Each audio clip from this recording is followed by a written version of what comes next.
ইল্লাল্লাহ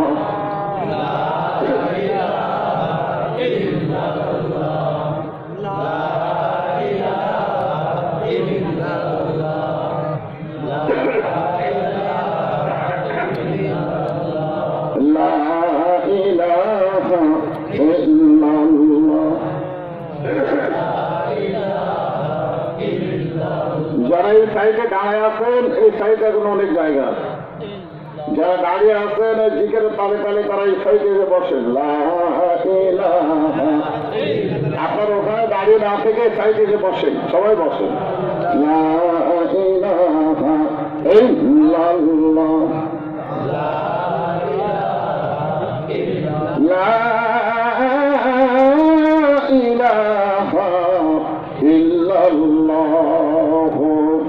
মুহাম্মাদুর রাসূলুল্লাহ।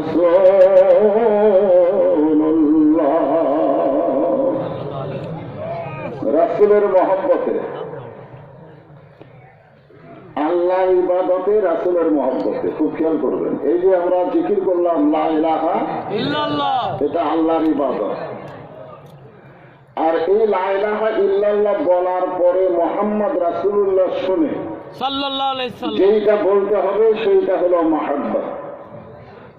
খুব খেয়াল করবেন, ইবাদত আর মহব্বত এই দুইটা কিন্তু এক না।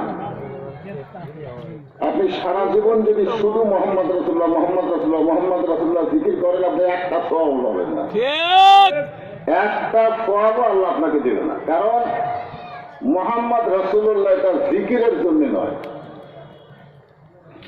এটা জিকিরের পরে সবচাইতে দামি জিকির কি? আফজালুল জিকির লা ইলাহা ইল্লাল্লাহ। সবচাইতে বাবা আদম থেকে আমাদের নবী পর্যন্ত এই জিকির করছে, করে নাই? এই জিকির করছে। কিন্তু এই জিকিরের শেষে যখন মুহাম্মদ রাসূলুল্লাহ উচ্চারণ আমরা করব বা কেউ করলে আমরা শুনব, সঙ্গে সঙ্গে বলতে হবে সাল্লাল্লাহু আলাইহি ওয়াসাল্লাম। এটা কিন্তু মহব্বত। এখন আপনাদের কাছে আমার প্রশ্ন হলো, ইবাদত আর মহব্বত এই দুইটার মধ্যে তফাৎ আছে না নাই? আছে। কি তফাৎ? ইবাদত আল্লাহর জন্য, মহব্বত রাসূলের জন্য। হ্যাঁ, এই তফাৎ। হ্যাঁ, এটা একটা তফাৎ। আল্লাহ রাসূল বলেছেন, আমার সমস্ত উম্মতের সারা জীবনের ইবাদতের নেকি যদি এক পাল্লায় দেওয়া হয়, আর আমার আবু বকরের এক রাতের মহব্বত যদি অন্য পাল্লায় দেওয়া হয়, সমস্ত ইবাদতের নেকির চাইতে মহব্বতের ওজন বেশি হবে।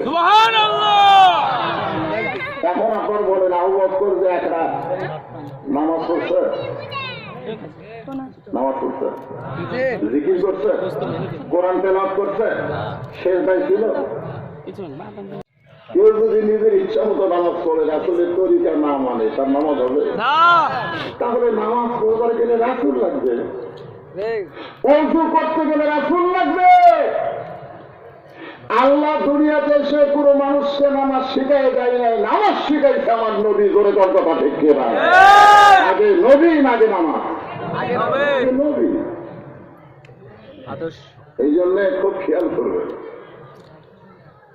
এখন যেটা বলতেছি, আল্লাহ পরীক্ষা করতেছে আবু বকরকে যে আমি নবীকে বেশি ভালোবাসি না নবীর উম্মত নবীকে বেশি ভালোবাসে। আজকে পরীক্ষা হবে বিষাক্ত সাপ দিয়ে। গরিকান কি দিয়ে? সাপ। কিতাবের মধ্যে আছে 5 বার কামড় মারছে, 5 বার। প্রত্যেকবারই 20 কলিজার মধ্যে আছে, কিন্তু আবু বকর পা টান দেয়নি। সুবহানাল্লাহ। তার ঈমান বারবার বলেছে মরে যাব, কিন্তু পা টান দিয়ে রাসূলকে কামড়াতে দিব না। মরে যাব, কিন্তু সাপটা বের হয়ে রাসূলকে কামড়াবে এই সুযোগ আমি দেব না। এক ফোঁটা চোখের পানি নবীর গাল মোবারকে পড়ছে। নবী ঘুম থেকে চেতন পেয়ে বলা, আবু বকর কান্দো কেন? বিয়ে বাচ্চার কথা মনে করে কাঁদতেছ?